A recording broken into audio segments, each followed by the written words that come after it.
And well. Welcome back to New York Sports WickerMedia. I'm Watsu-K99. Thank you, as always, for taking the time to watch these videos. Reminder, join me Wednesday night, 6 p.m. for our live show. But tonight, I want to talk about the New York Knicks and this run that they are on. Before we get into the Knicks specifically, first and foremost, all the best to Jason Tatum and his recovery from a torn Achilles. Terrible injury for one of the best players in the NBA. Certainly we don't wish injury upon anyone. We hope he recovers well and fully, no matter how long it takes.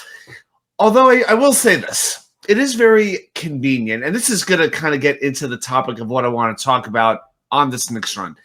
It's interesting that a lot of people really seem to ignore all the injuries that the Knicks had to go through last year when Indiana was able to get them out of the playoffs in 7 games. Whether it was Anunoby's hamstring, whether it was Brunson's broken hand, Mitchell Robinson was out, Josh Hart, I think, could barely walk by the end of this year. And the disrespect really carried over into this year because it wasn't all that long ago that even the Knicks fan base and certainly the media didn't really appreciate this Knicks team, didn't like them, didn't really want to watch, didn't believe that they were more than a second-round team. You know, you look at the regular season, 0-10 against the Celtics, the Cavaliers, and the Thunder, you know, the top 3 teams in the NBA, at least based off the regular season. Also, they couldn't beat the Lakers. They couldn't beat the Warriors.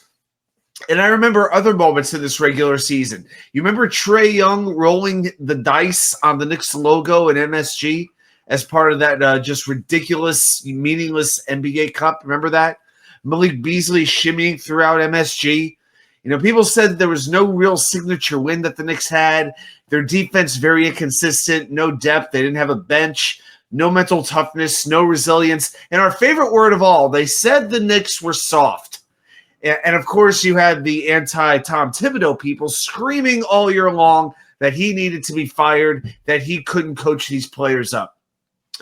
My thoughts on the Knicks were this, and I make no secret. I'm not an NBA fan really as much as I was growing up, but I will always be a Knicks fan. I got to say, while I like this team, I've always felt there was another level to get to. It seemed like they were saving something up for the playoffs. I figured, okay, you're bringing in Towns, you're bringing in Bridges. There's another level to get to. It takes time to mesh. I can go with that. I guess I just had a little bit of blind faith the Knicks would actually find themselves for the playoffs. And then we look at what has gone on this postseason. The Pistons, very popular upset pick, maybe the most popular upset pick in all of the NBA. People looked at the regular season series. Detroit won the series 3-1. The Pistons had played excellent since the All-Star break, and of course you had that nice commentary that Kate Cunningham was the best player in that series. Okay, so we look at Game 1. I'm just going to kind of summarize this. I'm not going to break it down to every game, but it's all going to prove a point about this team, and I think there's a pattern here. Knicks use a 21-0 run to take Game 1. We thank Cam Payne for one good game in the playoffs. He's done nothing since. I'm going to fast forward to Game 4. The Knicks led by 16 early. They flipped it to an 11-point deficit. Detroit did.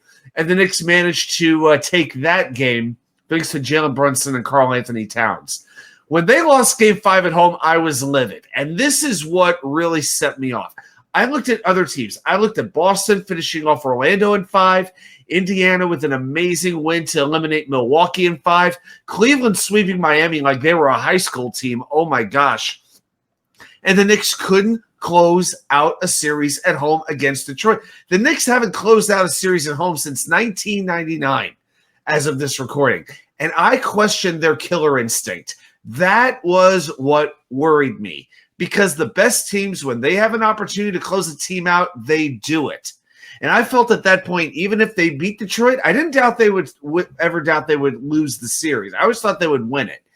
But I was worried they would be spent going into this Boston series.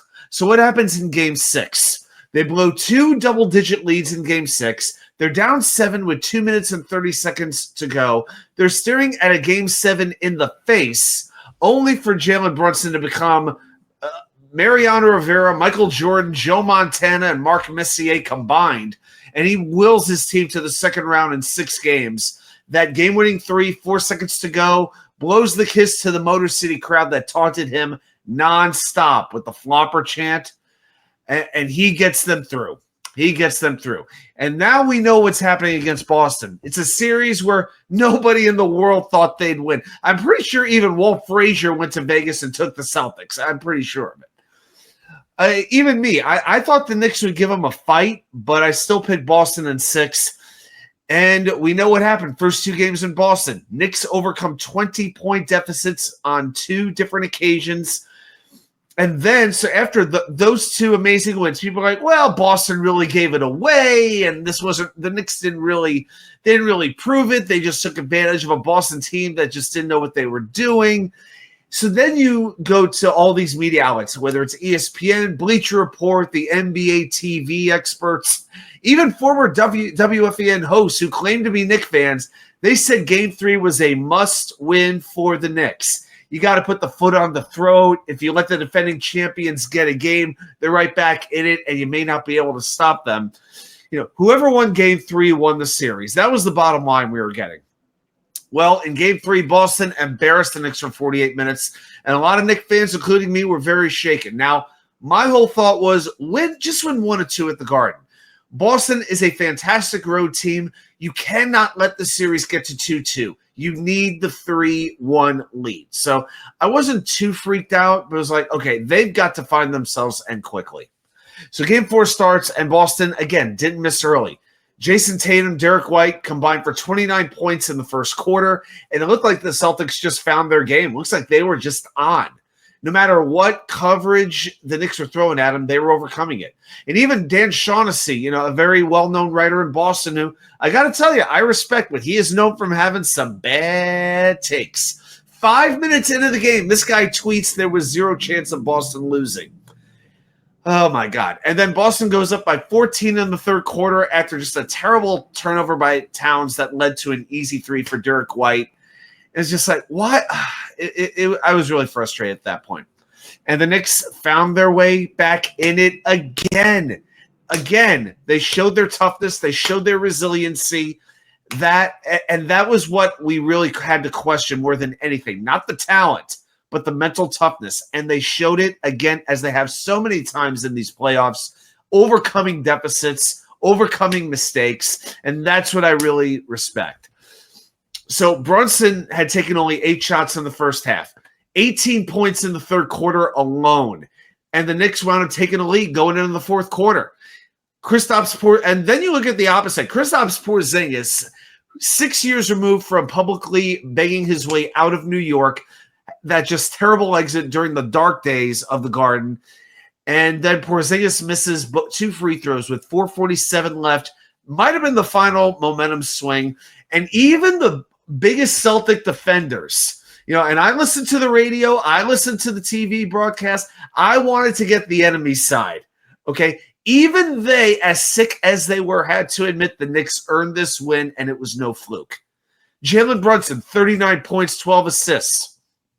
And that's with the Celtics having the 4th-ranked regular season defense, all kinds of very talented defenders, speed, size, they can throw all kinds of looks at him.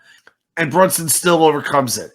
Karlanthony Towns, you know what? He hasn't found his 3-point shot. He's only made 1 3-pointer in the series, and I thought that was something he would have to do for the Knicks to win. But you know what? He's taken advantage of the matchup the Celtics have thrown at him. They're not putting their center on him. They're putting one of their wings on him, and he scored 23 on 11 for 15 shooting in Game 4. OG Anunoby, 20 points on 8 for 14 shooting. And then in the second half, the Knicks scored 70 points on 47 possessions, led by Brunson and mikalbridges. I've gotten this whole video and I haven't even acknowledged Bridges yet. He had been a target for Knicks fans as well. The 5 first-round picks, all this kind of stuff. Look, Bridges may not be the best player on a championship team. He may never be that, but he does everything very well in his game with the mid-range jumpers, and the very solid defense is so well suited for the playoffs. This is the first time since 2019 with the Warriors in the Western Conference Finals where a team has overcome 3 deficits of 14 points or more in a series. That's toughness. And all of this has the Knicks just one game away. As I recorded, it's Wednesday morning. Tonight, the Knicks have a chance to get back to the Eastern Conference Finals for the first time in 25 years. And I remember growing up in the 90s, okay, the Knicks were the most reliable thing that I had to root for. The Knicks getting to the second round of the playoffs was a rite of passage. And the conference finals was the minimum expectations that we had. And now they're one game away from the first trip there in 25 years. I mean, the last time they were in an NBA final, 1999, I just graduated high school, and I was like in Idaho during the entire final doing mission work, I guess. Oh, my gosh. So, and I couldn't even watch one game of that finals because I was away from media for 2 weeks. It was pretty crazy. So the biggest thing I could say, take this in. It's not going to be easy to close this out. I expect Boston to have one last push. You know, Sam Hauser expected to be back. That is a weapon they have been missing off their bench. I would think Peyton Pritchard gets a bulk of the minutes that Jason Tatum is going to now be missing. I just don't know with only one day off if Boston has enough to really recover. Because remember, Joe Mazzulo's got to actually coach them now. Okay? It's not just give the ball to Jason and let's let him figure everything out. So I'll be very, very curious to see what the Celtics bring to the Knicks. But this is the time. I've said that the Knicks have shown their mental toughness and all of that. When you're up in a series 3-1 and Indiana's clinched, they are a deep, deep team and they're going to be able to rest. You better finish this series as quickly as you can. Will they close it out Wednesday night? I can't wait to find out. All right, everybody, those are my thoughts on the Knicks. If you got some thoughts on the series, put it right down there in the comments. Thanks, everybody, for watching. Have a great day, and I'll see you right back here with more content from you know where. The Wicker Chair.